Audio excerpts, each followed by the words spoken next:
En el marco del 17º ciclo de conferencias de matemáticas aplicadas a las ciencias sociales, matemáticas que sirven para todos, me presento, soy el maestro en ciencias Juan Ignacio Guisa Ruiz, profesor del Instituto Politécnico Nacional. La charla lleva por título RStudio como herramienta de apoyo para la enseñanza de la estadística en el nivel superior. Básicamente, la idea central de la charla es dar a conocer cómo RStudio nos puede servir como herramienta para enseñar estadística en cursos de nivel superior, tanto en cursos de ingeniería como en cursos relacionados con áreas como las ciencias sociales.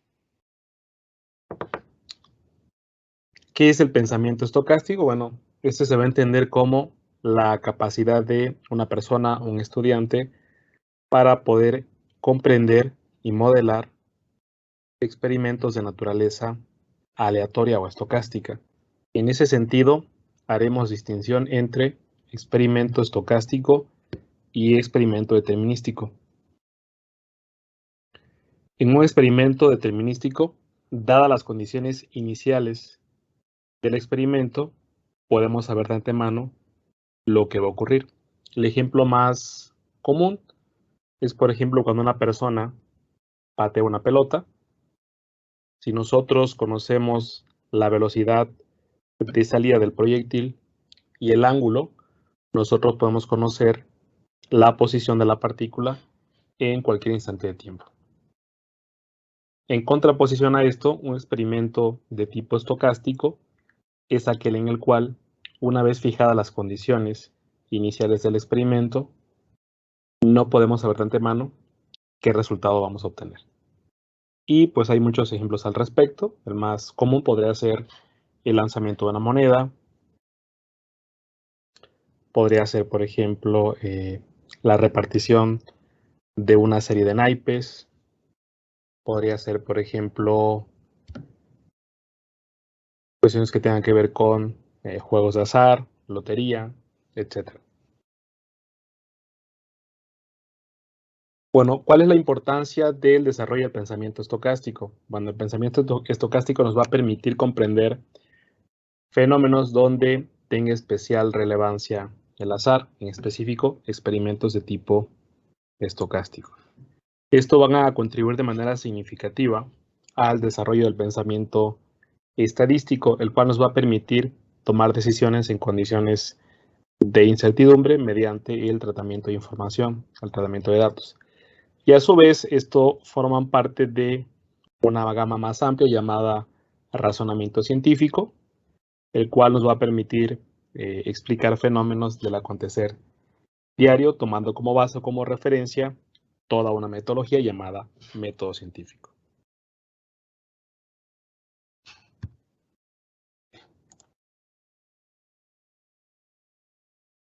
Bueno, en esencia, este desarrollo del pensamiento estocástico se trabaja generalmente en la materia de probabilidad, que es una materia que tiene sus raíces en la escuela de nivel medio superior, donde su primer acercamiento es con la materia de probabilidad o bien con la materia de estadística descriptiva. Ya en nivel superior se llevan algunos cursos como pueden ser probabilidad, estadística inferencial, diseño de experimentos, etc.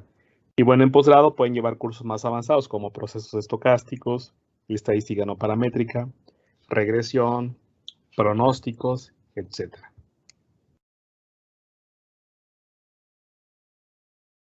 La herramienta que vamos a utilizar aquí para potenciar este desarrollo del pensamiento estocástico es RStudio. La pregunta es, bueno, ¿qué es RStudio? RStudio es un entorno de desarrollo integrado para el lenguaje de programación R y está dedicado a la computación estadística y de gráficos. ¿Qué características presenta este software? Bueno, pues es un software libre, no requiere el uso de licencia. Es un software que es versátil porque es un lenguaje de programación en sí. Es popular, es un software que es utilizado en todas partes del mundo. Es, digamos, la lengua franca de la estadística. Es muy utilizado en finanzas, es muy utilizado para programar, para tratamiento de grandes cantidades de información, lo que hoy se conoce como Big Data, etc. Y bueno, otra característica que lo hace especialmente atractivo es que el análisis de datos es inherentemente interactivo. ¿Cuáles son los principales usos de este software? Nos va a permitir, principalmente en materias como probabilidad, como estadística, el cálculo de probabilidades, el cálculo de percentiles, nos va a permitir programar, generar distintos tipos de gráficas, simular variables aleatorias, entre otras. También va a potenciar el desarrollo de habilidades de programación que son muy útiles actualmente, habilidades de simulación y también de creación de gráficas. ¿Cómo podríamos utilizar RStudio en la materia de probabilidad? Bueno, generalmente en un curso de probabilidad que se lleva en la universidad, lo esencial es ver distribuciones discretas de probabilidad, distribuciones continuas. Y en estos casos, en ambas posibilidades podremos realizar gráficos, podemos calcular probabilidades puntuales, probabilidades acumuladas y podemos simular variables aleatorias. Esto le da, de alguna manera, un tratamiento, digamos, especial al curso en el sentido de que los estudiantes, además de aprender a realizar cálculos y entender fenómenos de tipo aleatorio, también pueden ellos simular procesos mediante el uso de software. Las distribuciones discretas más comunes que se tratan a nivel licenciatura en un curso de probabilidad son la distribución binomial, la Bernoulli, que es un caso particular, la hipergeométrica, binomial negativa, geométrica, Poisson, etc. En términos de distribuciones continuas, bueno, pues las más comunes son la uniforme, la normal, la gamma, la exponencial, chi cuadrada, beta, etc.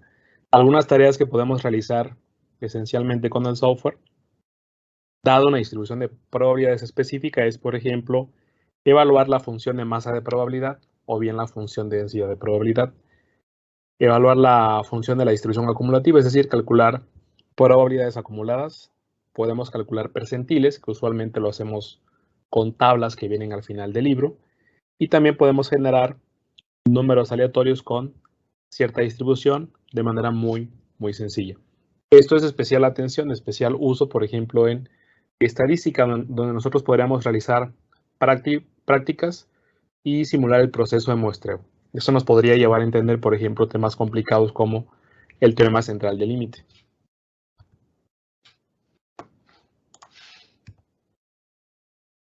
Bueno, ¿cómo podríamos introducir de manera mucho más amigable y didáctica el uso de software en nuestras clases? Considero que la forma más directa de hacerlo es mediante secuencias didácticas. Hay que tomar en cuenta que no se tiene todo el tiempo necesario para realizar secuencias didácticas muy a menudo, pero sí se recomienda que cada determinado tiempo uno pueda implementar este tipo de secuencias porque ayudan de alguna manera a entender de manera más clara temas complicados. Para ello lo recomendable es utilizar un modelo que se llama TPACK, el cual amalgama tres componentes principales, que es el conocimiento pedagógico, que comprende distintas metodologías y formas de enseñar en el aula, el conocimiento disciplinar, que abarca cuestiones que tienen que ver con el dominio de la disciplina y sus contenidos, y por último, el conocimiento tecnológico, que es aquí donde entra el software, y abarca los recursos y herramientas tecnológicas que se utilizan para enseñar distintos contenidos. Es importante tener en cuenta esos tres elementos en el diseño de una secuencia didáctica. Bueno, ¿qué elementos son deseables que contenga una secuencia didáctica? Bueno, primero debemos de seleccionar la asignatura en la cual vamos a realizar la secuencia, ubicar bien los contenidos, el tiempo que va a durar la secuencia didáctica y definir nuestros objetivos. En cuestión de actividades, vamos a clasificarlas en 3 tipos. Actividades de apertura, donde podremos incluir lecturas previas, ver un enfoque tradicional de la clase y realizar una evaluación diagnóstica que nos permite detectar concepciones erróneas de los estudiantes sobre ciertos temas o conceptos claves. Actividades de desarrollo. Esa es, digamos, la parte medular de la secuencia didáctica, donde vamos a implementar como tal el uso del software. Y por último, realizaríamos actividades de cierre, donde nosotros podríamos realizar una evaluación y realizar también comentarios generales para llegar a un consenso de grupo.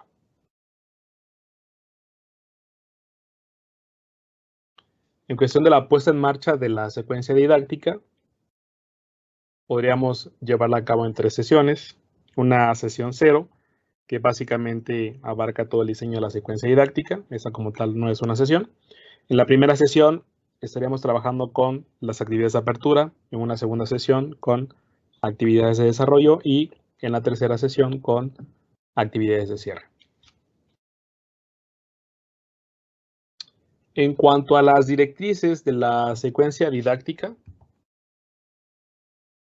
pues no hay que olvidar que en la medida de lo posible hay que tratar de utilizar y considerar elementos tecnológicos, disciplinares y pedagógicos, lo que conocemos como el diseño TPACK. Siempre es bueno realizar un diagnóstico al cual me permita conocer el estado actual del sistema y concepciones previas que tienen los estudiantes. Y bueno, mediante la observación nosotros podríamos darnos cuenta de qué manera los estudiantes están razonando o teniendo conocimientos previos del tema. Hay que incorporar el uso del software, ya sea para simulación, generación de gráficas, cálculo de probabilidades. Y bueno, por último hay que hacer una pequeña evaluación que nos permita contrastar el antes y el después. Y al final, bueno, pues tendremos que hacer una evaluación de lo que hemos puesto en marcha. Esas son las referencias consultadas para el trabajo. Y bueno, sería todo. En cuestión de preguntas o comentarios, pueden contactarme a los correos que aparecen en la siguiente diapositiva. Muchas gracias por su atención.